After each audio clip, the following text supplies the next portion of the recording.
பரியந்தாம் வந்தே குரு பரம்பரம். பக்தராய் பணிவார்கள் எல்லாருக்கும் அடியேன், பரமனையை பாடுவார் அடியார்க்கும் அடியேன், சித்தத்தை சிவன் பாலை வைத்தார்க்கும் அடியேன், திருவாரூர் பிறந்தார்கள் எல்லாருக்கும் அடியேன், முப்போதும் திருமேனி தண்டுவார்க்கடியேன், முழுநீர் பூசிய முனிவர்க்கும் அடியேன், அப்பாலும் அடி சார்ந்தார் அடியார்க்கும் அடியேன், ஆரோரன் ஆரோரின் அம்மானுக்காளே. நம்முடைய பாரத திருநாடானது எல்லா தர்மங்களுக்கும் ஆதி பூமியாக திகழ்வது. மனுஸ்மிருதி நம்முடைய பாரத திருநாட்டை குறிப்பிடும்போது ஏதத் தேச பிரசூதஸ்ய சகாஷாத் அக்ரஜன்மனः ஸ்வம் ஸ்வம் விருத்திம் பிரசக்ஷேரன் பிருத்திவியாம் சர்வமானவாக என்று மனுஸ்மிருதி குறிப்பிடுகிறது. அதாவது இந்த நாட்டிலே பிறந்த மேலோர்களின் வழக்கை கொண்டே மற்ற எல்லா நாடுகளுக்கும் தம்முடைய ஒழுக்கத்தை கற்றுக்கொள்ள வேண்டும் என்று மனுஸ்மிருதி குறிப்பிடுகிறது. ஆக இப்படி ஒழுக்கங்களுக்கும் அறங்களுக்கும் ஆதி பூமியாக திகழ்ந்தது நம்முடைய பாரத நாடு. இந்த பாரத நாடு ஏன் இப்படி திகழ்ந்தது என்று கேட்டால் அதற்கு ஆதியாக அமைவது தர்மம், அறம். அந்த தர்மத்திற்கு மூலமாக அமைவது வேதங்கள். அதனால்தான் வேதோகிலோ தர்ம மூலம் என்றும் வேதத்தை விட்ட அறமில்லை என்று தமிழிலும் சொல்லி வைத்தார்கள். இந்த வேதத்திலே கூறப்பட்ட கருத்துக்களாவன ஒரு பிரபு, ஒரு அரசன் ஆணையிடுவதைப் போல அமைந்திருக்கும். சத்தியம் வத தர்மம் சர என்று நீ இதை செய் என்று ஆணையிடுவதைப் போல அமைந்திருக்கும். ஆணையிடுவது என்பது பலருக்கும் பிடிக்காத ஒன்று. இங்கே நோட்டீஸ் ஒட்டாதீர் என்று எழுதி வைத்திருந்தால் ஒட்டாதீர் என்பதன் மேலே ஒரு நோட்டீஸ் ஒட்டியிருப்பார்கள். இங்கே நோட்டீஸ் என்று தெரிந்து ஒரு நோட்டீஸ் மட்டும் தெரியும். ஆக ஏதாவது ஒரு ஆணையாக பிறப்பிக்கும் வேளையில் அதை பின்பற்றக்கூடாது என்கின்ற எண்ணம் மானுடருக்கு இயல்பாகவே எழும். அதற்காக அப்படிப்பட்ட எண்ணம் வாய்ப்போருக்கு ஒரு நண்பன் எடுத்து கூறுவதைப் போல கூறுவதற்காக இதிகாச புராணங்கள் தோன்றின. இந்த இதிகாச புராணங்கள் எவரேனும் ஒரு நண்பர் இருந்தாரேயானால், நீ இப்படியெல்லாம் அப்பா அம்மா சொல்கிறதுக்கு தப்பியெல்லாம் நடக்காதப்பா, இப்படி தான் ஒருத்தன் நடந்து அவன் கெட்டு போயிட்டான், நீ அப்படியெல்லாம் பண்ணாதப்பா என்று ஒரு நண்பர் எடுத்து கூறுவதைப் போல எடுத்து கூறி நமக்கு கதைகள் வாயிலாக தர்மத்தை எடுத்து கூறுவன இதிகாசங்களும் புராணங்களும். ஆகவே தான் அவற்றிற்கு மித்ர சம்மிததா, வேதங்களை கூறும்போது பிரபு சம்மிததா, ஒரு பிரபு ஆணையிடுவதைப் போல கூறும் வேதங்கள் என்றும், மித்ர சம்மிததா, ஒரு நண்பன் எடுத்து கூறுவதைப் போல கூறுபவை இதிகாச புராணங்கள் என்றும் கூறுவார்கள். மூன்றாவதாக அமைவது காப்பியங்கள். காப்பியங்கள் ரசங்களோடு சேர்த்து ஒரு மனைவி எடுத்து கூறுவதைப் போல, மனைவி தகுந்த தருணம் நோக்கி எப்பொழுது தாம்பூலம் கொடுக்கிறார்களோ நீங்கள் இப்படி செய்திருக்கக்கூடாது, வேறு விதமாக செய்திருக்கலாம் அல்லவா என்று ரசத்தோடு எடுத்து கூறுவதைப் போல கூறுவாள் மனைவி. அதை போலவே காப்பியங்கள் தர்மங்களை மிகவும் சரசமாக எடுத்து கூறும். இப்படி தர்மங்களை எடுத்து கூறும் விதமாக 3 வழிகளை நம்முடைய முன்னோர்கள் குறிப்பிட்டிருக்கிறார்கள். ஒன்று பிரபு சம்மிததா, அதாவது அரசன் ஆணையிடுவது, அது வேதங்களுடைய கொள்கை. இரண்டாவது மித்ர சம்மிததா, அதாவது நண்பர்கள் எடுத்து கூறுவதைப் போல கதைகள் மூலமாக கூறுவது, அது இதிகாசமும் புராணங்களும். மூன்றாவது காந்தா சம்மிததா, அல்லது ஒரு மனைவி எடுத்து கூறுவதைப் போல கூறும் காப்பியங்கள் என்று 3 பிரிவுகளாக பிரித்திருக்கிறார்கள். இந்த 3 பிரிவுகளிலே இரண்டாவது இருப்பது இப்பொழுதும் கூட எல்லோரும் திரைப்படங்களில் கூட காணலாம். நட்புக்கு எப்பொழுதும் காதலை காட்டிலும் மேலே ஒரு பங்கு என்று திரைப்படங்கள் கூறுகின்றன. அதனை போன்றே நண்பன் கூறுவதைப் போல அமைந்திருக்கின்ற இதிகாச புராணங்களுக்கு எப்பொழுதுமே வலிமை அதிகம். பலவிதமான கதைகளை கூறி இந்த கதைகள் மூலமாக ராவணனை போல வாழக்கூடாது, ராமனை போல வாழ வேண்டும் என்று பலவிதமான தர்மங்களை எடுத்து கூறுவது போல அமைந்திருப்பவை தான் இதிகாசங்களும் புராணங்களும். ஆகவேதான் வேதத்திலே கூறப்பட்ட தர்மத்தை இவை எடுத்து உரைப்பதினாலே இதிகாச புராணாபியாம் வேதம் சமுபபிரம்மையே, வேதங்களில் கூறப்பட்டிருக்கிற தர்மத்தையே இதிகாசங்களை கொண்டும் புராணங்களை கொண்டும் விரித்து கூற வேண்டும் என்றுதான் புராணங்களுக்கு இலக்கணமே வகுக்க பெற்றிருக்கிறது. இதிகாசங்களுக்கும் இதே நிலைதான். இதிகாசங்களுக்கும் புராணங்களுக்கும் ஒரு சின்ன மயிரிழை வேறுபாடு மட்டும்தான். ஒரே ஒரு நாயகனை கொண்டு அவனுடைய சரிதத்தை மட்டும் கூறினால் அதற்கு இதிகாசம் என்று பெயர். பல நாயகர்களின் பல சரிதங்களை சேர்த்து கூறினால் அதற்கு புராணம் என்று பெயர் என்று சிறிய மயிரிழை வித்தியாசம்தான் இரண்டிற்கும் கூறப்பெற்றிருக்கின்றது. இந்த புராணம் என்கின்ற சொல்லுக்கு இலக்கணம் வகுத்த நம்முடைய முன்னோர் யஸ்மாத் புராகி அனக்தீதம் புராணம் தேன தத்ஸ்மிருதம் நிருக்தமஸ்ய யோவேத சர்வபாபை பிரமுச்சதே என்று. இவை முன்புள்ள சரிதங்களை கூறுவதால் இதற்கு புராணம் என்று பெயர் வந்தது. இந்த விளக்கத்தை எவர் தெரிந்து கொள்கிறாரோ அவர் எல்லா பாவங்களிலும் விடுபட்டவராகிறார் என்று வாயு புராணத்திலே, சிவபுராணத்திலே இந்த செய்யுள் இடம்பெற்றுள்ளது. புரா பரம்பராம் வஷ்டி புராணம் தேன தத்ஸ்மிருதம் என்று பத்ம புராணத்திற்கு மற்றொரு இலக்கணத்தை கூறுகிறது. பழைய பரம்பரைகளை எல்லாம் குறிப்பிடுவதனாலே இதற்கு புராணம் என்று பெயர் வந்ததாக பத்ம புராணத்தின் கூற்று. புரா நவம் பவதி இதி புராணம். அவர் குறிப்பிட்டதை போல வேதங்களுக்கு பொருள் சொல்ல வேண்டுமானால் நிருக்தம் எனப்பெறும் அகராதியின் உதவி தேவை. அந்த நிருக்தம் எனப்பெறும் அகராதி கொடுக்கும் பொருள் புராணம் என்னும் சொல்லுக்கு புரா நவம் பவதி, பழமையானதாக இருந்தாலும் கூட புதியதாக தோற்றமளிப்பது எதுவோ அதுதான் புராணம் என்று புராணம் என்கின்ற சொல்லின் விளக்கத்தை தருகிறது நிருக்தம் என்கின்ற நூல். ஆக ஹிஸ்டரி ரிப்பீட்ஸ் என்று ஆங்கிலத்திலே சொல்லுவார்கள். வரலாறு மீண்டும் மீண்டும் திரும்பிக் கொண்டே இருக்கும். வரலாற்றை படிப்பவர்களிடம் வரலாற்றை ஏன் படிக்கிறீர்கள் என்று கேட்டால் அதற்கு பதில் திரும்பவும் திரும்பவும் அதே வரலாறு வந்து கொண்டிருக்கும். அப்படி வரும்போது பழைய வரலாற்றை நினைத்து திருத்திக் கொள்வதற்காக வரலாறு படிக்க வேண்டும் என்று வரலாற்றிற்கு ஒரு காரணம் கூறுவார்கள். அதை போலதான் இந்த புராணங்களும் மீண்டும் மீண்டும் நிகழ்ந்து கொண்டிருக்கும். ஆகவேதான் புரா நவம் பவதி, பழமையானதாக இருந்தாலும் பழமைக்கு பழமையாய் முன்னை புதுமைக்கு புதுமையாய் நீடிப்பதால் தான் புராணம் என்ற பெயர் ஏற்பட்டது என்று நிருக்தம் என்னும் நூல் கொடுக்கும் விளக்கம். இறுதியாக பூரணாச்ச புராணம் என்கின்ற ஒரு விளக்கம். பூரணம் என்கிறால் முடிப்பது அல்லது பூர்த்தி செய்வது என்று பொருள். வேதத்தில் இன்னார் படிக்க வேண்டும் இன்னார் படிக்கக்கூடாது என்கின்ற அதிகார பேதங்கள் எல்லாம் வேதத்தோடு போனது. புராணங்கள் எல்லோரும் படிக்கலாம் என்று வைத்ததனாலே அதையும் பூர்த்தி செய்வதால், ஒரு சமூகம் முழுவதும் பூர்த்தி அடைவதால் பூரணாத் புராணம், பூர்த்தி செய்வதால் புராணம் என்பது ஒரு விதமான விளக்கம். இரண்டாவது விதமான விளக்கம், வேதத்திலே சொல்லப்பட்ட தர்மங்களை காட்டிலும் பல்வேறு விதமான வித்தைகளும் ஜோதிஷம் முதலான பல கலைகளையும் சேர்த்து வேதத்தை பூர்த்தி செய்வதால் புராணம் என்கின்ற இன்னொரு விளக்கமும் கொடுக்கப்பட்டிருக்கிறது. இப்படி புராணம் என்கின்ற சொல்லுக்கே பல்வேறு விதமான விளக்கங்கள் நம்முடைய பழம் நூல்களிலே காணப்படுகின்றன. இதை தவிர புராணத்தை பஞ்சம வேதமாக, ஐந்தாவது வேதமாகவே கருத வேண்டும் என்று வேதமும் பின்னால் வந்த புராணங்களும் எல்லா நூல்களும் ஒரு மனதோடு எடுத்து எம்புகின்றன. அதற்கு சாந்தோக்கிய உபனிஷத்திலிருந்து ஒரு பிரமாணம், ரிக்வேதம் பகவா அத்தியேமி யஜுர்வேதம் சாமவேதம் ஆதர்வணம் இதிகாச புராணம் பஞ்சமம் வேதானாம் வேதம். இதிகாச புராணம் ஐந்தாவது வேதம் என்று சாந்தோக்கிய உபனிஷதம் கூறுகிறது. அதை போலவே அதர்வ வேதத்திலும் இதிகாச புராண பஞ்சமோ வேதானாம் வேதா என்றும் ரிஜசாமானி சந்தாம்சி புராணம் யஜுஷாசா என்று 4 வேதங்களோடு கூட புராணமும் கூட இறைவனிடமிருந்தே வெளிப்பட்டது, பரபிரம்மத்தினிடமிருந்தே, பரம்பொருள் இடமிருந்தே வெளிப்பட்டது என்று அதர்வ வேதம் கூறுகிறது.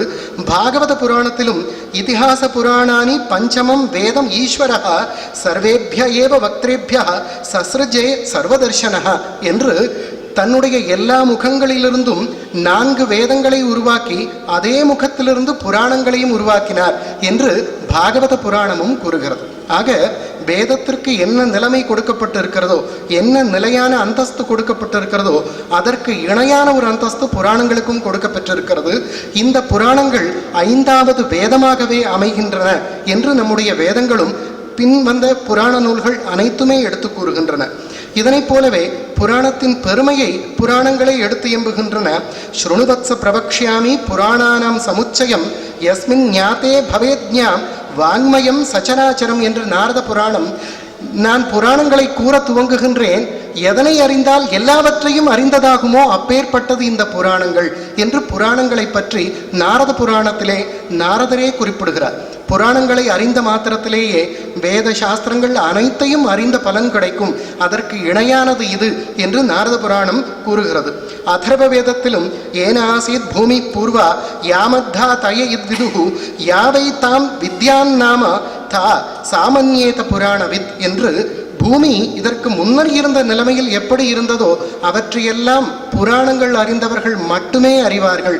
இப்பொழுதும் கூட நம்முடைய பூமியை ஆய்வு செய்யும் புவியியலாளர்கள் பூமி இந்த மாதிரியான ஒரு கண்டமாக இருந்தது, பிறகு தனித்தனியாக பிரிந்து போயிற்று என்று பல்வேறு விதமான விளக்கங்களை கூறுகிறார்கள்.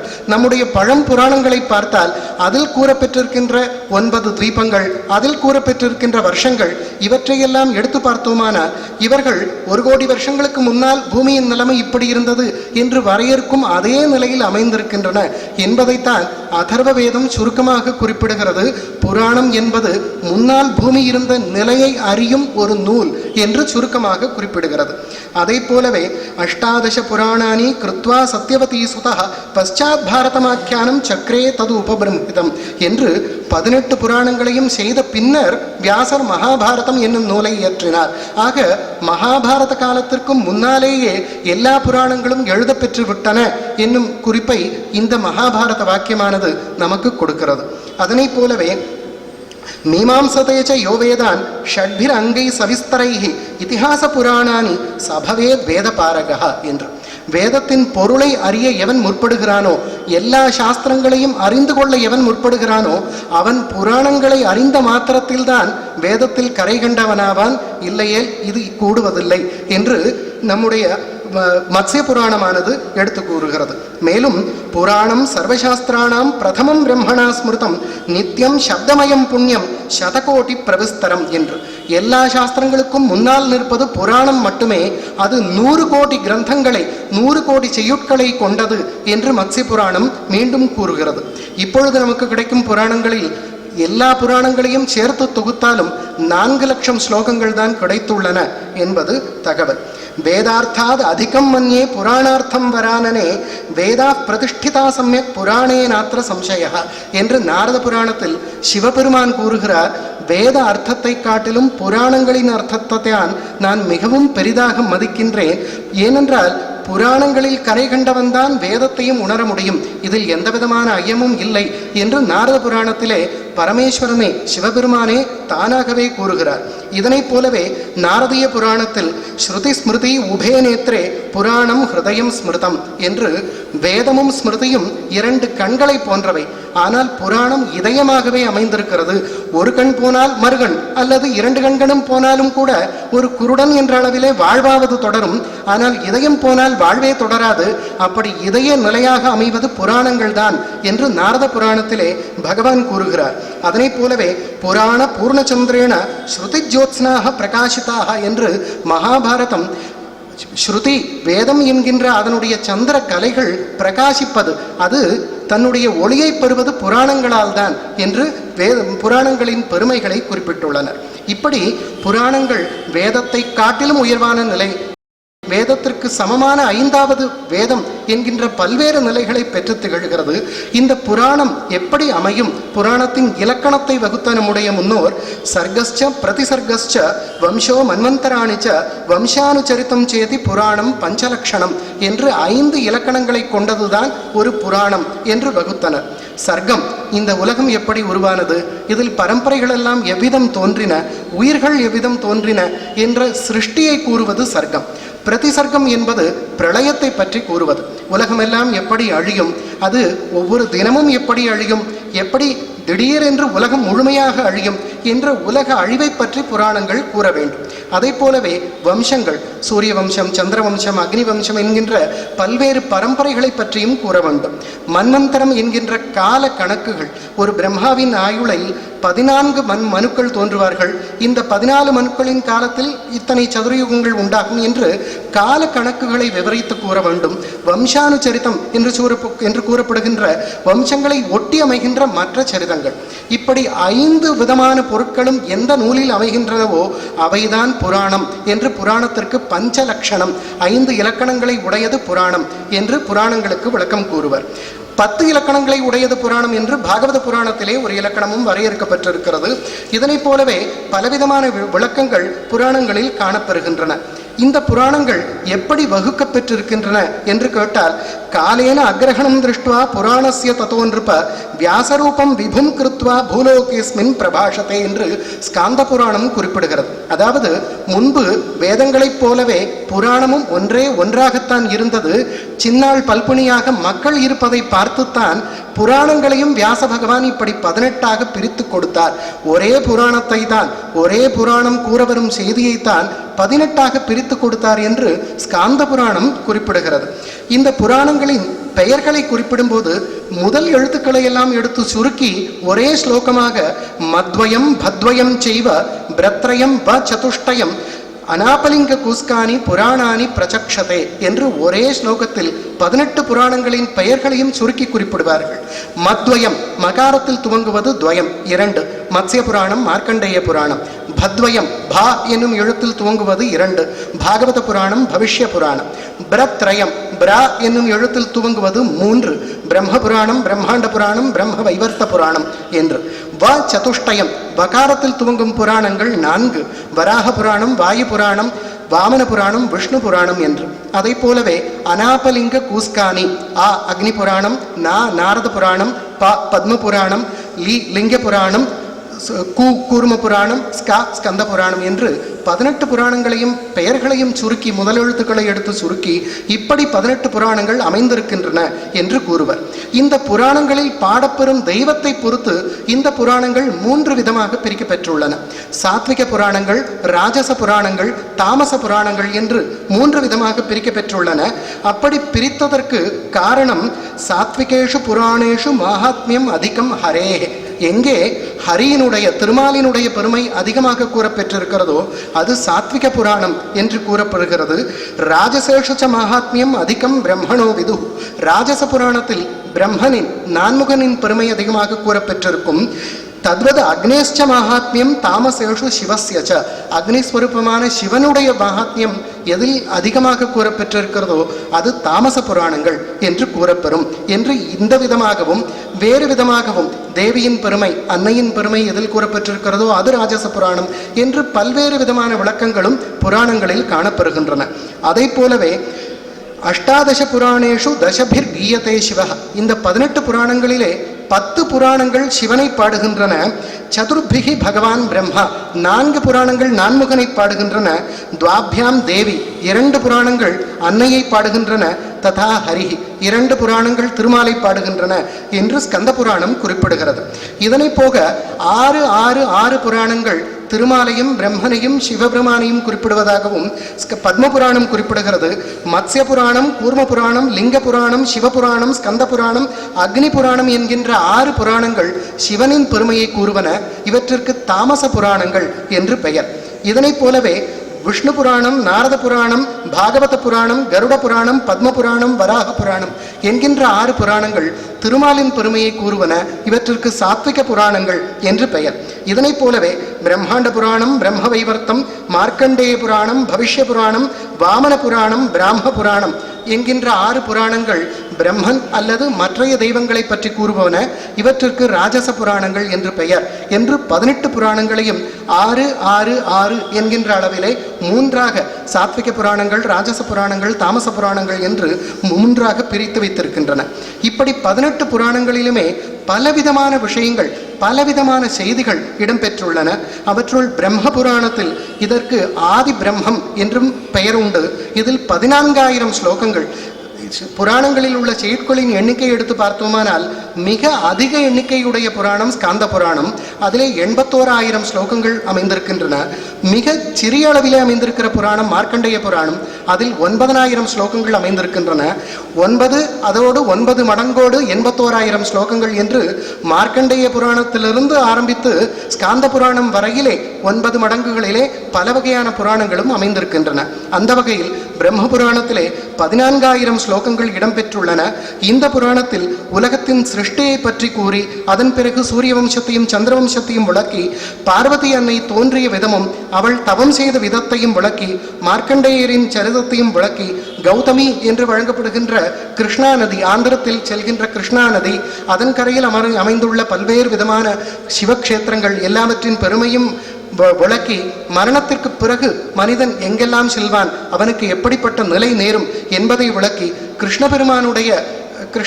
கண்ணபெருமானுடைய எல்லா மகிமைகளையும் விளக்கி அதன் பிறகு உத்கல தேசத்தில் ஒடிசா என்று இப்பொழுது வழங்கும் தேசத்தில் அமைந்துள்ள பல்வேறு விதமான கோயில்களின் பெயர்களும் அவற்றின் ஸ்தல புராணங்களையும் விளக்குகிறது. இதில் குறிப்பிடத்தக்க செய்தி என்னவென்றால், அங்கே குறிப்பிடப்பட்டிருக்கும் ஏகாம்பர க்ஷேத்திரமும் காஞ்சியில் அமைந்திருக்கும் ஏகாம்பர க்ஷேத்திரத்திற்கும் இரண்டிற்கும் ஒரே விதமான ஸ்தல புராணம், அது பிரம்ம புராணத்திலே காணப்பெறுகின்றது. ஏகாம்பரம் ஒற்றை மாமரமாக பிரளய காலத்திலும் நிற்கும் மாமரம், அதன் அடியிலே அன்னை லிங்க பூஜை செய்தாள் என்கின்ற ஸ்தல புராணம் ஏகாம்பர க்ஷேத்திரத்தின் மகாத்மியம் என்று கூறப்பெறுகிறது. அது பிரம்ம புராணத்திலே அமைந்திருக்கிறது. அதே ஸ்தல புராணம் ஒடிசாவில் இருக்கும் அதே ஏகாம்பர க்ஷேத்திரத்திற்கும் காஞ்சியில் இருக்கும் ஏகாம்பரநாத்திற்கும் இரண்டிற்குமான ஸ்தல புராணமாக அமைந்திருக்கிறது. இதனைப் போலவே சூரிய பகவானின் பல்வேறு மகிமைகளை விளக்கியும் சாங்கிய எனப்பெறும் ஒரு தத்துவத்தின் எல்லா நிலைகளையும் பிரம்ம புராணம் விளக்குகிறது. இதில் குறிப்பிடத்தக்க நிலை என்னவென்றால், சாங்கியம் என்னும் சாஸ்திரத்திலே ஈஸ்வரன் இறைவன் என்னும் பொருளை ஒத்துக்கொள்வதில்லை. ஆனால் பிரம்ம புராணத்திலே விளக்கப்பெற்றிருக்கிறது சாங்கிய சாஸ்திரத்திலே இறைவனையும் ஒத்துக்கொண்டு அப்பேற்பட்ட ஒரு சாங்கிய சாஸ்திரத்தை விளக்கி இருக்கிறது. மற்றபடி 26 தத்துவங்கள், சைவ சித்தாந்தத்திலே 36 தத்துவங்கள், இப்படி பல்வேறு விதமாக இருப்பதில் சாங்கிய சாஸ்திரத்திலே 25 தத்துவங்கள், அதோடு இறைவனையும் சேர்த்து 26 தத்துவங்களாக ஒப்புக்கொண்டுள்ளது. இதில் மகாபாரதத்தின் பல்வேறு ஸ்லோகங்கள் இந்த புராணத்திலும் மீண்டும் கிடைக்கின்றன என்பது தனிப்படியான செய்தி. அதனைப் போலவே பத்ம புராணத்திலே 50,000 ஸ்லோகங்கள், ஸ்காந்த புராணத்துக்கு அடுத்தபடியாக மிக அதிக ஸ்லோகங்களை கொண்டது பத்ம புராணம். இதில் ஆதிகண்டம், பூமிகண்டம், பிரம்மா கண்டம், பாதாள கண்டம், சிருஷ்டி, உத்தரகண்டங்கள் என்று 6 கண்டங்கள் இருக்கின்றன. இவற்றுள் சிருஷ்டி கண்டத்தில் 82 அத்தியாயங்களும், அதில் பல்வேறு விதமான பர்வங்களில் தேவலோகம், முனிலோகம், பித்ருலோகம் ஆகியவற்றை பற்றிய விளக்கங்களும், கடலை கடைந்த செய்தி, பிருது என்னும் மன்னனின் செய்தி, பிருது என்பவன் திருமாலின் அவதாரமாக தோன்றியவன், அவனுக்கு மகளானதால் தான் இதற்கு பிருத்திவி என்று பெயர் தோன்றியது என்று பல்வேறு விதமான கதைகள், கார்த்திகேயனின் உற்பத்தி, முருகப்பெருமான் பிறந்த கதை என்று தாரகாசுரனை அழித்தது, இப்படி பல்வேறு விதமான செய்திகள் பத்ம புராணத்திலும் காணப்பெறுகின்றன. அதனைப் போலவே பூமி கண்டத்தில் சிவபக்தியை மேலோங்கி காட்டும் வண்ணம் பலவிதமான சிவபக்தி செய்திகள் அதிலே இடம்பெற்றுள்ளன. வேனன் என்னும் ஒரு அரசன் இருந்தான். அவனிடம் ஜைனர்கள் செய்த உபதேசத்தினாலே அவன் மாறிப்போனான். அவன் இறந்த பிறகு அவனிடமிருந்து தோன்றி வந்தான் பிருது என்னும் மன்னன் என்கின்ற பல்வேறு செய்திகள் இதிலே காணப்பெறுகின்றன. இதில் மிகவும் முக்கியமான செய்தி என்னவென்றால், அதிலே விஷ்ணு கூறுகிறார், நானும் சிவபெருமானும் வேறு வேறு அல்லவே அல்ல. சைவம் ச வைஷ்ணவம் லோகம் ஏகரூபம் நரோத்தமா. சிவலோகம் என்று கூறுவதும் விஷ்ணுலோகம் என்று கூறுவதும் ஒன்றே ஒன்றுதான். துவயோஹோ ச அப்பியந்தரம் நாஸ்தி ஏகரூபம் மகாத்மனோஹோ. இரண்டிற்கும் சிறிதளவு கூட வேறுபாடே கிடையாது. இரண்டும் ஒரே வடிவை தாங்கியதுதான். சிவாய விஷ்ணு ரூபாய விஷ்ணவே சிவரூபிணே சிவஸ்ய ஹிருதயம் விஷ்ணு விஷ்ணோஸ்ச ஹிருதயம் சிவா என்று சிவபெருமான் திருமாலின் வடிவமாகவும் திருமால் சிவபெருமானின் வடிவமாகவும் இருக்கிறார். இவருடைய இதத்திலே அவர் குடியிருப்பார், அவருடைய இதத்திலே இவர் குடியிருப்பார். இருவருக்கும் எந்த விதமான வேறுபாடும் கிடையாது என்று கூறி, ஏகமூர்த்தி ஸ்திரயோ தேவாக பிரம்ம விஷ்ணு மகேஸ்வராக, ஒரே தெய்வம்தான் பிரம்மா விஷ்ணு சிவபெருமான் என்கின்ற 3 விதமாக பிரிந்திருக்கிறது என்பது போன்ற பல கருத்துக்கள் இந்த பத்ம புராணத்திலே இடம்பெற்றிருக்கின்றன. ஸ்வர்க கண்டம் என்பதில் தேவ கந்தர்வ யக்ஷங்களுடைய லோகங்கள் எப்படி அமைந்திருக்கும், சகுந்தலையின் கதை, துஷ்யந்தை சகுந்தலையின் கதையும் விக்ரமோர்வசியம் எனப்பெறுகின்ற 2 கதையும் பத்ம புராணத்திலே இடம்பெற்றிருக்கின்றன. இந்த கதைகளை ஆதாரமாக வைத்துதான் காளிதாசன் அபிஞான சாகுந்தலம், விக்ரமோர்வசியம் என்று 2 நாடகங்களை எழுதினான் என்பது குறிப்பிடத்தக்கது. இவை போக இந்த பத்ம புராணம் தான் காஞ்சிபுரத்தை சிவகாஞ்சி, விஷ்ணு காஞ்சி என்று 2 காஞ்சிகளாக பிரித்து முதலாக குறிப்பிடுவது இந்த பத்ம புராணம் மட்டும்தான். அடுத்தது பாதாள கண்டத்திலே நாகலோகத்து வர்ணனம், கீழே இருக்கும் பாதாள லோகங்கள் பற்றிய வர்ணனம், ராவணனுடைய கதை, அவனை ராமன் அழித்த கதை, இப்படி பல்வேறு விதமான செய்திகள் இடம்பெற்றுள்ளன. உத்தரகண்டத்திலே விஷ்ணு பக்தி, கிரியா யோகங்கள், பல்வேறு விதமான யோகங்கள் எப்படி மேற்கொள்ள வேண்டும், பலவிதமான விரதங்களை எப்படி மேற்கொள்ள வேண்டும் என்கின்ற தகவல்கள் இடம்பெற்றுள்ளன. இப்படி பத்ம புராணமானது 55,000 ஸ்லோகங்களோடு இடம்பெற்றுள்ளது. விஷ்ணு புராணத்தில் 6 அம்சங்களாக, அதன் அத்தியாயங்களுக்கு அம்சங்கள் என்று பெயர், 6 அம்சங்களாகவும் அதனுள் 126 அத்தியாயங்களும் பிரிக்கப்பட்டுள்ளன. இவற்றுள் முதல் அம்சத்தில் சிருஷ்டி, உலகத்தின் படைப்பு எவ்விதம் துவங்கியது, இந்த பூகோளம் எப்படி அமைந்துள்ளது, பல்வேறு விதமான தீபங்கள், வருஷங்கள் எல்லாம் எப்படி அமைந்துள்ளன என்று வேதங்களின் சாக்கைகள் எப்படி எப்படி பிரிந்துள்ளன, கிருஷ்ணரின் கண்ணபெருமானின் கதை என்று பல்வேறு விதமான கதைகள், பிரளயம் எவ்வாறு நிகழும், ஏகாதச ருத்ரர்களும் ஒரே நேரத்தில் கூடுவர், துவாதச ஆதித்யர்களும் வெயிலினால் எரிப்பர் என்று உலகம் அழியும் விதங்கள் ஆகியவை விஷ்ணு புராணத்திலே விளக்கப் பெற்றிருக்கின்றன. இவை போக அவித்யா மோகிதாத்மன புருஷாக பின்னதர்ஷின வதந்தி பேதம் பஷ்யந்தி ச அவரோக அந்தரம் ஹர என்று விஷ்ணு புராணத்திலும் சிவபெருமானை பார்த்து விஷ்ணு கூறுகிறார், மாயையினாலே கட்டுண்டவர்கள் தான் உனக்கும் எனக்கும் பேதத்தை கல்பிக்கிறார்கள் என்று கூறுகிறார். அடுத்தது வாயு புராணம். இந்த புராணத்திலே 11,000 ஸ்லோகங்கள் இடம்பெற்றுள்ளன. இந்த புராணத்திற்கு தான் சிவபுராணம் என்கின்ற வேறொரு பெயரும் உண்டு. இதில் பல்வேறு விதமான சிவபெருமான் அவருடைய பக்தர்களின் கதைகள் முழுவதும் இடம்பெற்றுள்ளன. இதன் மிகச் சிறப்பான அம்சம் என்னவென்றால், வேதத்திலே இடம்பெற்றிருக்கின்ற ருத்ரத்தை, ருத்ராத்தியாயத்தை ஸ்தோத்திரமாக மாற்றி அதில் மிக அழகான ஸ்தோத்திரமாக கொடுத்திருக்கிறது. சர்வஸ்தோத்திரம் என்று அதற்கு பெயர். நம புராண பிரபவே யுகஸ்ய பிரபவே நமஹ என்று துவங்கி ருத்ரத்தில் என்னெல்லாம் சொல்லி இருக்கிறதோ அதையே ஸ்தோத்திரமாக மாற்றி கொடுத்திருக்கிறது. அடுத்தது பாகவத புராணம். பக்தி சம்பிரதாயத்திற்கே ஆணிவேராக அமைந்த பாகவத புராணம். இதில் 12 ஸ்கந்தங்கள் அமைந்துள்ளன. மற்ற புராணங்களை காட்டிலும் பல்வேறு உரைகளை பெற்ற ஒரே புராணம் பாகவத புராணம் தான். இதிலேதான் கிருஷ்ண பக்தி என்பது மேலோங்கி நிற்கிறது. வேதாந்தத்தை பொறுத்தவரை அத்வைத்தம், விசிஷ்டாத்வைத்தம், துவைத்தம், நிம்பார்க்க மதம் என்று பல்வேறு வகைகள் சொல்வார்கள். எல்லா ஆச்சாரியர்களும் ஒத்துக்கொண்ட ஒரே புராணம் பாகவத புராணம். அவற்றிற்குத்தான் பல்வேறு விதமான வேதாந்த உரைகள் இருக்கின்றன. அதன் பிறகு நாரத புராணம். இதில் பூர்வபாகம் உத்தரபாகம் என்று 2 பிரிவுகள் இருக்கின்றன. இதில் பல்வேறு விதமான மந்திரங்களும், ராமருடைய மந்திரம், காளி மந்திரம் என்று பல்வேறு விதமான மந்திரங்களும் இதில் இடம்பெற்றுள்ளன. அடுத்தது மார்க்கண்டேய புராணம். இது மார்க்கண்டேயரே கூறியதால் இதற்கு மார்க்கண்டேய புராணம் என்ற பெயர். 137 அத்தியாயங்களும் 9,000 ஸ்லோகங்களும் இதில் இடம்பெற்றுள்ளன. இதில் மதாலசா என்கின்ற பெண் பிரம்ம வித்தையை போதித்தது தொடர்பான கதைகள் போன்ற சிறப்பான செய்திகள் இடம்பெற்றுள்ளன. அக்னி புராணத்திலே 383 அத்தியாயங்களும் பல்வேறு ஸ்லோகங்களும் இடம்பெற்றுள்ளன. இந்த அக்னி புராணம் என்பது ஒரு என்சைக்ளோபீடியா, கலை களஞ்சியம் என்று சொல்லும்படி யானைகளை பற்றிய அறிவு, குதிரைகளை பற்றிய அறிவு, ஆயுர்வேதத்தை பற்றி இப்படி பல்வேறு கலைகளின் தொகுப்பாக திகழ்வது அக்னி புராணம். இதிலே வடமொழி காப்பியங்களின் இலக்கணம், இலக்கணம் போன்ற பல்வேறு செய்திகள், யாப்பிலக்கணம் போன்ற பல்வேறு செய்திகள் அக்னி புராணத்திலே இடம்பெற்றுள்ளன. பவிஷ்ய புராணத்தும் பின்னால் வருவதை முன்கூட்டியே கூறியது என்று முஸ்லீம் மன்னர்கள் நம் நாட்டின் மீது படையெடுத்து வந்தது, ஆங்கிலேயர்கள் படையெடுத்து வந்தது என்று பின்னாளில் நிகழும் அத்துணை செய்திகளையும் சுருக்கமாக பவிஷ்ய புராணத்திலே கூறியிருக்கிறது. அடுத்தது பிரம்ம வைவர்த்த புராணம். இதிலே 18,000 ஸ்லோகங்கள் இடம்பெற்றுள்ளன. இதில் கணேசர், கஜமுகன், ஆனைமுகனுடைய தோற்றம், அது எப்படியெல்லாம் நிகழ்ந்தது போன்ற பல்வேறு செய்திகள். இதில் கண்ணபெருமானே ஆனைமுகனாக அவதரித்தார் என்கின்ற சிறப்பு செய்தியும் இதிலே இடம்பெற்றுள்ளது. இதுபோக லிங்க புராணம் என்பது அடிமுடி காணாமல், மாலும் மயனும் அடிமுடி காணாமல் நின்ற லிங்கத்தின் பெருமையை கூறுவதால் லிங்க பெருமானம் என்ற லிங்க புராணம் என்கின்ற பெருமையை பெற்றது. இந்த புராணத்தில் தான் சைவ சித்தாந்தத்துக்கு தேவையான அத்துணை தத்துவங்களும் அடங்கியுள்ளன. பதி, பசு, பாசம் என்கின்ற எல்லா விளக்கங்களும் லிங்க புராணத்திலே இடம்பெற்றுள்ளன. வராக புராணம் வராக அவதாரம் எடுத்தபோது திருமாலே பூதேவிக்கு கூறியது என்று 218 அத்தியாயங்களில் 24,000 ஸ்லோகங்களை பெற்றுள்ளது. பல்வேறு விதமான விரதங்களை பற்றி இந்த புராணம் குறிப்பிடுகிறது. வாமன புராணம் வாமனாவதாரத்தை பற்றி அதிகமாக வர்ணிப்பதால் பெயரே வாமன புராணம் என்று தோன்றியது. 95 அத்தியாயங்களில் 10,000 ஸ்லோகங்களை பெற்றுள்ளது. இதில் பல்வேறு விதமான அவதாரங்களை பற்றி இடம்பெற்றுள்ளது.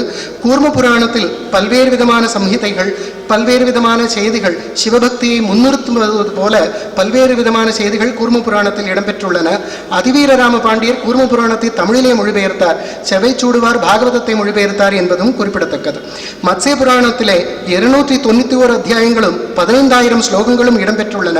பல்வேறு விதமான மன்வந்திரங்களை பற்றிய கணக்கு, மேலும் அரச நீதி, ஒரு அரசன் எவ்விதம் ஆள வேண்டும், அரச எழுத்தனுக்குரிய இலக்கணம் என்ன, அரசனுக்குரிய இலக்கணம் என்ன, அமைச்சனுக்குரிய இலக்கணம் என்ன என்கின்ற பல்வேறு தகவல்களை திரட்டி தருவது மத்ஸ்ய புராணம். அதனை போலவே கருட புராணம் விஷ்ணு கருடனுக்கு கூறியது, அதனால் கருட புராணம் என்ற பெயர் பெற்றது என்று பல்வேறு விதமான செய்திகளை அள்ளித்தருகிறது.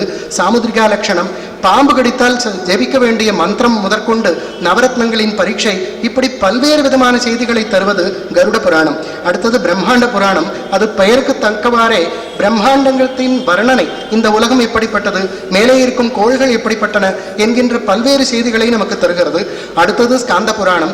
இருக்கும் புராணங்களிலே மிக நீளமான புராணம், மிக அதிகமான ஸ்லோகங்களை கொண்ட புராணம், 81,000 ஸ்லோகங்களோடு திகழ்வது இந்த புராணம் தான். இந்த புராணம் 2 விதமாக பகுக்கப்பெற்றுள்ளது. சம்ஹிதா என்று கூறப்பெறும் ஒரு பிரிவும், மேலும் கண்டகா என்று கூறப்பெறும் மற்றொரு பிரிவும் ஸ்காந்த புராணத்திற்கு உண்டு. இது சங்கர சம்ஹிதா, அதில் சிவரகசியம் முதலான எல்லா செய்திகளும் அதில் உண்டு. 63 நாயன்மார்கள் கதைகளும் கூட இந்த சிவரகசியத்திலே இடம்பெற்றுள்ளது. மேலும் மாகேஸ்வர சனத்குமார சம்ஹிதா போன்ற பல சம்ஹிதைகளும் இடம்பெற்றுள்ளன. மேலும் கண்ட பிரிவுகளிலே மாகேஸ்வர கண்டம், இந்த மாகேஸ்வர கண்டத்திலே தான் குமாரிகா கண்டம் என்று கன்னியாகுமரியை பற்றி குறிப்பிட்டு, கன்னியாகுமாரி பரதனுக்கு மகளாக பிறந்தவள், 9வது மகளாக பிறந்தவள். சகுந்தலையின் மகன் பரதன், அவனால் பரத கண்டம் என்று பெயர் ஏற்பட்டது. அவனுக்கு மகளாக அன்னையின் அருளோடு தோன்றியவள் கன்னியாகுமாரி. அவளுக்காக அந்த பகுதியை பிரித்து கொடுத்தான். அதனால் தான் அதுக்கு குமரி கண்டம் என்ற பெயர் ஏற்பட்டது என்று இந்த கௌமாரிகா கண்டத்திலே குறிப்பிட்டிருக்கிறது. மேலும் அருணாச்சல புராணம், வெங்கடாச்சல புராணம், திருப்பதியின் ஸ்தல புராணம், திருவண்ணாமலை ஸ்தல புராணம், காஞ்சி மகாத்மியம் முதலியவை இந்த மாகேஸ்வர கண்டத்திலே இடம்பெற்றுள்ளன. வைஷ்ணவ கண்டத்திலே புரியில் உள்ள, இந்த ஒடிசாவில் உள்ள புரியில் உள்ள ஜெகநாதரின் ஸ்தல புராணம் முதலியவை இடம்பெற்றுள்ளன. பிரம்ம கண்டத்திலே பல ஸ்தல புராணங்களின் கதைகள் இடம்பெற்றுள்ளன. காசி கண்டம், ரேவா கண்டம், அவந்தி கண்டம், தாபி கண்டம் முதலியன அந்தந்த பகுதியின் பல்வேறு விதமான ஸ்தல புராணங்களை எடுத்து கூறுகிறது. இதை போல கடைசியில் பிரபாச கண்டம் துவாரகையின் மகாத்மியத்தை எடுத்து கூறுகிறது. இதை போலவே பல்வேறு விதமான அவதாரங்களை பற்றியும் மேலும் பல தகவல்களை வெறும் புராணங்கள் என்று மட்டும் கதைகளை மட்டும் தொகுத்து தராமல் ஒரு அற வாழ்விற்கு தேவையான அத்துணை அறிவியல் கூறுகளையும் தொகுத்து தருவன இந்த புராணங்கள். பொதுவாக இப்பொழுது கொக்கரிப்பவர்கள் புராணங்கள் வெறும் ஆபாச களஞ்சியங்கள் என்று கொக்கரிக்கிறார்கள். ஆனால் புராணங்களை அணுக வேண்டிய கண்ணோட்டமே வேறு. புராணங்களை பொறுத்தவரை அதில் இருக்கும் செய்திகளை 4 தளங்களில் ஆராய வேண்டும். ஒன்று புராண செய்தி, மற்றொன்று அந்த புராண செய்தி இடம்பெற்றிருக்கும் சூழல், 3வது அதன் உட்பொருள், 4வது அதன் தத்துவ நிலை. முதல் நிலையில் எடுத்துக்காட்டாக ஒன்றே ஒன்று சொல்லுகிறேன், நேரமின்மையால். இந்திரன் கௌதமரின் மனைவியான அகலியை சீரழித்தான் என்கின்ற ஒரே ஒரு கதையை வைத்துக்கொண்டு இந்திரன் அப்பேற்பட்டவன் இப்பேற்பட்டவன் என்றெல்லாம் கூறுகிறார்கள். இந்த புராண செய்தியின் சூழலானது எப்பேற்பட்டது என்றால், கௌதமரின் தப அக்னியானது உலகை எரிக்க துவங்கியது. அந்த தவத்தை எப்படியாவது குறைக்க வேண்டும். அவர் எந்த விதத்திலுமே கோபப்பட மாட்டார். அவரை சினமூட்ட செய்ய ஒரே வழி இதுதான் என்று இந்திரன் தேர்ந்தெடுத்தான் என்று சில புராணங்களிலே கூறப்பெற்றிருக்கிறது. ராமாயணத்திலும் கூட அந்த சாபம் பெற்ற பிறகு அவன் முனிவர்களிடத்தில் கேட்கிறான் இந்திரன், உலக நன்மைக்காக நான் இதை செய்தேனே, என்னை கைவிட்டு விட்டீர்களே, இப்படி சாபம் வாங்கும் அளவிற்கு வைத்து விட்டீர்களே என்று கேட்கிறான். இது சாதாரண நிலையில் இருக்கும் வெறும் சமாதானம். இதன் பிறகு இதன் உட்பொருளை பார்த்தோமானால், தந்திரவார்த்திகம் என்ற நூலிலே இதன் உட்பொருள் விளக்கப்பெற்றிருக்கிறது. கௌதமர் என்ற சொல்லிற்கான விளக்கம், கோ என்றால் கிரணம் அல்லது கதிர் என்று பொருள். இந்த கதிர்களில் உத்தமமான கதிர்களை உடையவர் கௌதமர், அதாவது சந்திரன் என்று பொருள். அந்த சந்திரனுடைய மனைவி காதலியாக திகழ்பவள் அகல்யா. ஹல்யா என்றால் குறை என்று பொருள். அகல்யா என்றால் குறையே இல்லாதவள். குறையே இல்லாமல் எல்லா இடத்திலும் வியாபித்திருப்பது இருள். இரவிலே இருள் வியாபித்திருக்கிறது. சந்திரன் அதன் நாயகனாக இருக்கிறான். இந்திரன் என்ற சொல்லிற்கே எல்லா ஐஸ்வர்யங்களையும் உடையவன், இந்ததி இது இந்திரஹா, எல்லா ஐஸ்வர்யங்களையும் உடையவன் என்றுதான் பொருள். எல்லா ஐஸ்வர்யங்களையும் உடையவனாக நாம் கண்கண்ட தெய்வமாக பார்ப்பது கதிரவன். காலையிலே கதிரவன் உதிக்கும் போது சந்திரனுடைய நாயகியான இருளை நீக்கிவிடுகிறான் என்பதைத்தான் இப்படி குறிப்பிட்டிருக்கிறது என்று தந்திரவார்த்திகத்திலே இதை செய்தி மூலமாக குறிப்பிட்டிருக்கிறார்கள் என்று தந்திரவார்த்திகத்திலே வாதாடி இருக்கிறது. இதனும் போக தத்துவ நிலையிலே நின்று ஆராய்ந்தோமானால், கௌதமர் என்ற சொல்லுக்கு நிறைந்த கிரணங்களை உடைய நம்முடைய ஜீவாத்மா என்கின்ற பொருள் கிடைக்கும். அகல்யா என்ற சொல்லுக்கு குறைவரை எங்கும் நிறைந்திருக்கின்ற மாயை, அவித்யை, அஞ்ஞானம், அறியாமை என்கின்ற பொருள் நமக்கு கிடைக்கும். எல்லா ஐஸ்வர்யங்களையும் பெற்ற ஒரே ஆள் பரம்பொருள். அந்த பரம்பொருளானவர் நம்மிடமிருந்து மாயையை பறித்து விடுகிறார் என்கின்ற செய்தியைத்தான் இப்படி புராண செய்தியாக கொடுத்திருக்கிறது என்று இதன் தத்துவ நிலையையும் விளக்குவார்கள். இப்படி புராண செய்திகள் எல்லாவற்றிற்குமே அந்த புராண செய்தி, அதன் சூழல், அதன் உட்பொருள், அதன் தத்துவ நிலை என்கின்ற 4 நிலைகள் எல்லா செய்திகளுக்குமே இருக்கின்றன. ஆக புராணங்களை படித்த மாத்திரத்திலேயே இது ஆபாச களஞ்சியம் என்று ஒதுக்கிவிடாமல் எல்லா புராணங்களையும் பார்த்து அதிலே கூறப்பெற்றிருக்கின்ற அறங்களை மேற்கொள்வோமானால், இன்று நமக்கு விரதங்கள் கிடைத்திருக்கின்றன என்றால் அந்த விரதங்களை எப்படி மேற்கொள்ள வேண்டும், அதற்கு மூல தெய்வம் யார், அதன் முறைகள் என்ன என்கின்ற எல்லா செய்திகளும் புராணங்களில் இருந்துதான் நமக்கு கிடைக்கின்றன. அதை போலவே நமக்கு தேவாரங்களிலும் திருவாசகமாகட்டும் 4000 திவ்ய பிரபந்தமாகட்டும் எல்லாவற்றிற்கும் செய்திக்கு அடிப்படையாய் அடிநாதமாய் அமைவன புராணங்கள் மட்டுமே. இவை எல்லாம் போக தர்மத்தை இரண்டாக பிரித்து இஷ்டாபூர்த்தம் என்கின்ற 2 பிரிவுகளாக, இஷ்டத்தில் யாகம் ஹோமங்கள் முதலியன செய்வது, பூர்த்தம் என்றால் தடாகங்கள் கிணறுகள் ஊர் நன்மைக்காக செய்வது என்று இந்த பூர்த்த தர்மத்தை எல்லோரும் மேற்கொள்ளுங்கள் என்று வலியுறுத்துவன நம்முடைய புராணங்கள். என்னுடைய சிறுவயதில் பார்த்திருக்கிறேன்.